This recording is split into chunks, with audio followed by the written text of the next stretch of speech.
Ever wanted to work 100-hour weeks, get yelled at by your boss constantly at midnight, and have zero social life? I've got the perfect job for you.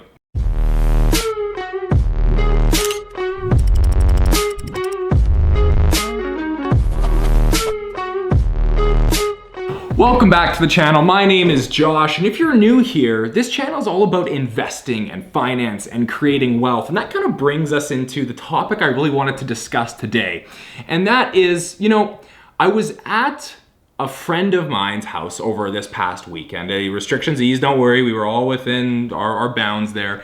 And I have a friend who is going to New York, and that's why we were there. I was kind of wishing him well. And he's going to work for a company called JP Morgan as an associate. He got a promotion to work as an associate at JP Morgan, an investment bank, okay?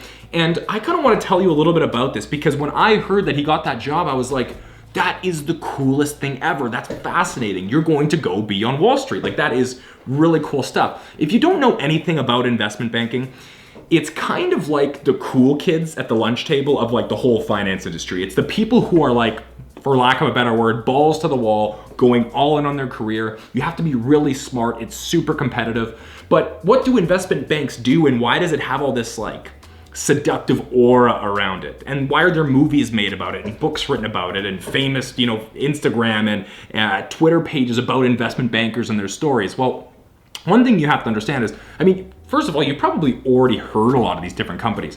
JP Morgan, Goldman Sachs, Deutsche Bank, UBS, Bank of America. All of these companies have a profit center, which is called investment banking. And what investment banks do is they go out and they find companies, let's say like Bumble, who went public this last week, or Amazon back in the 90s, what have you, and they help these emerging companies get investors. They help them raise capital and go public on a stock exchange. So that's really cool because what you're doing is you're literally helping the newest, biggest, coolest companies become multinational brands and build themselves into companies that can provide value for millions or billions of people. Now, the crazy thing about investment banking is the compensation structure, how these companies get paid to do a deal. And it usually ranges from like 2 to 6 or 7%, but let's use 5%.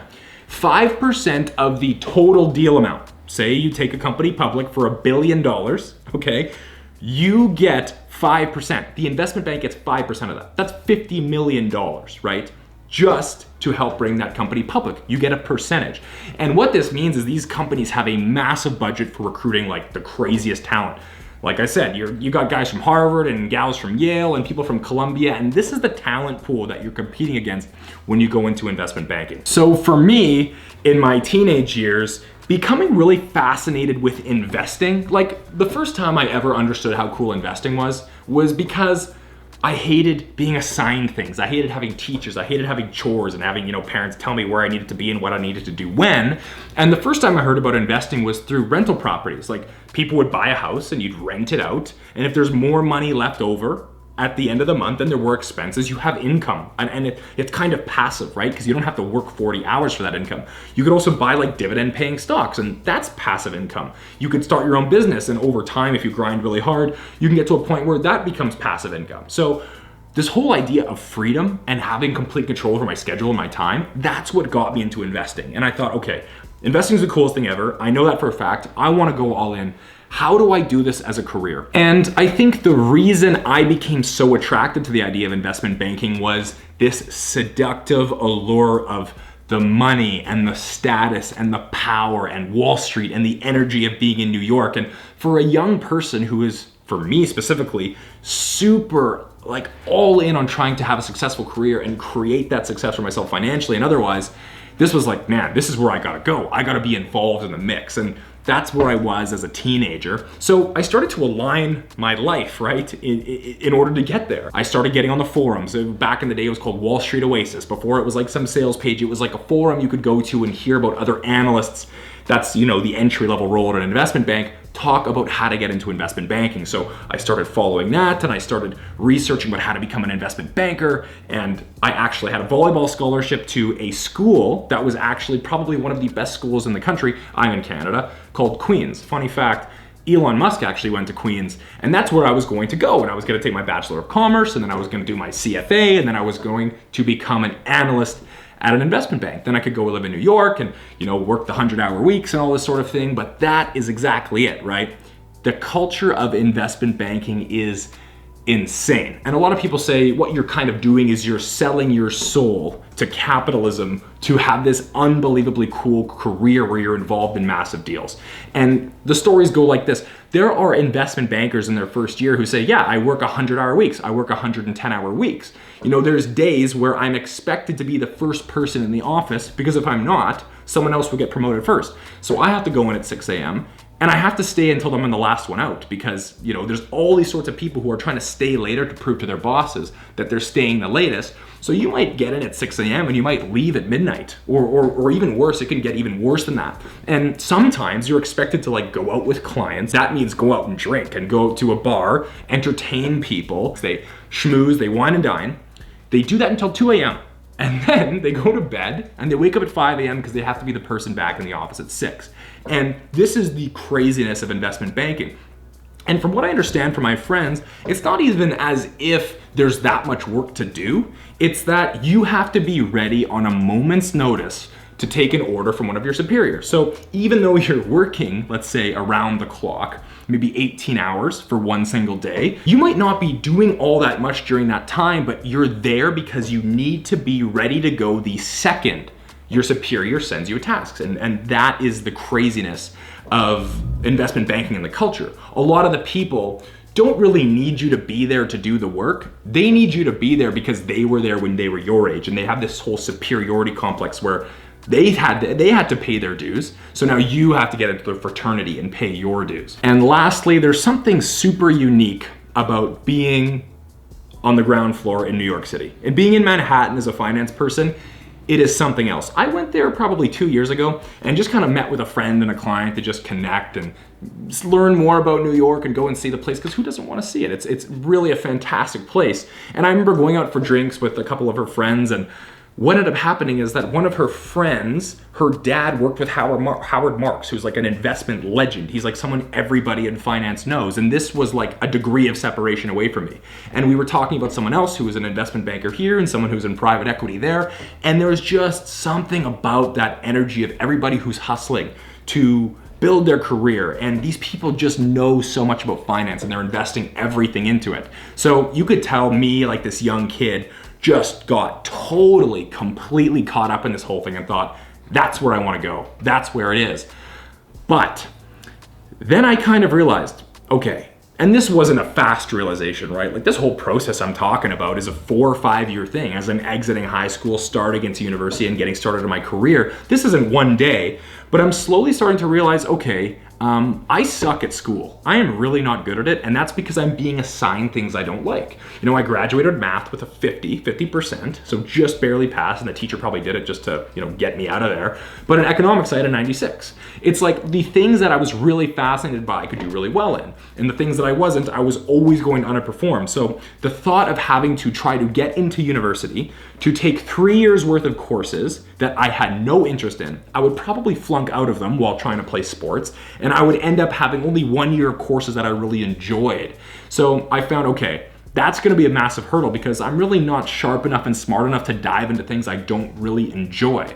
And that was kind of the first thing. And in addition to that, I had a circle of friends who were starting to be a little more skeptical about the university experience. Like, should we really be paying all this money? Is it really going to guarantee us that much success? Is it gonna get us to where we wanna go? And I was surrounded by a group of people who essentially said, no, we're not gonna go to school. We're gonna try to start our own business. Josh, you should try that too. Like, see if it works for you. Now, they were in marketing. Like, marketing, you don't need a degree. I was in finance. It's like everywhere needs a degree.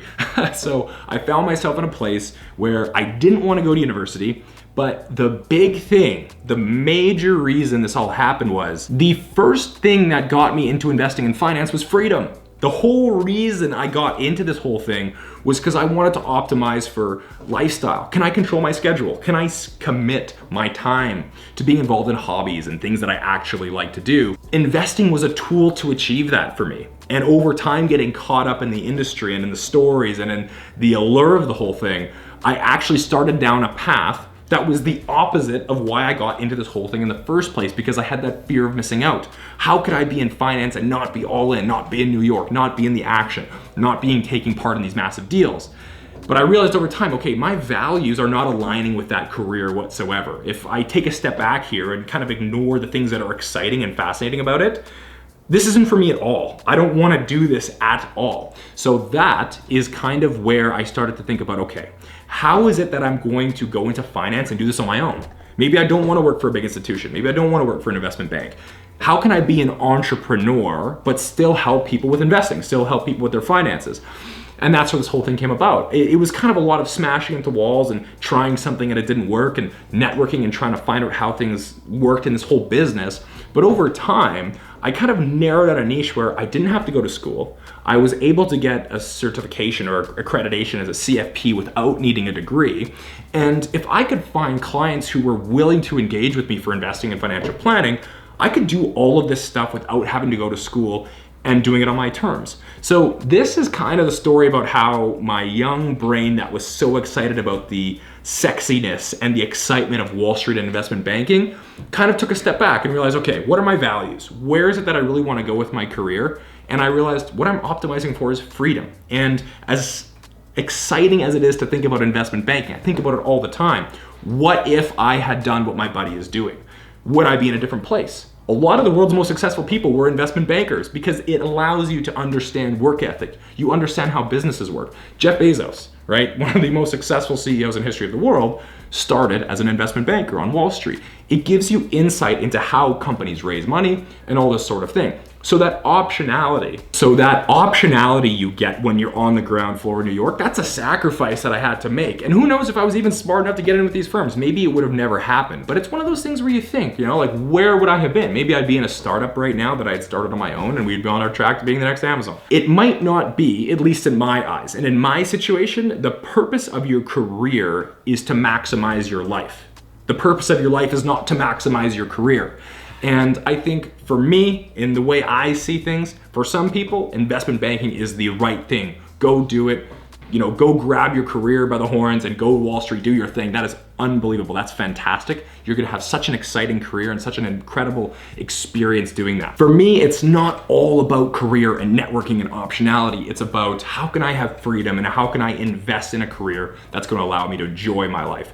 So anyways, guys, that's a little story, a little background on me. I think a lot of people don't really know that that's what I wanted to do. I wanted to be an investment banker and I ended up in this place instead by following my values. So anyways, guys, thank you so much for watching this video. If you get any value out of these stories whatsoever, please make sure to hit that like button below, hit subscribe, and turn on post notifications for more videos just like this one every single week. Until next time.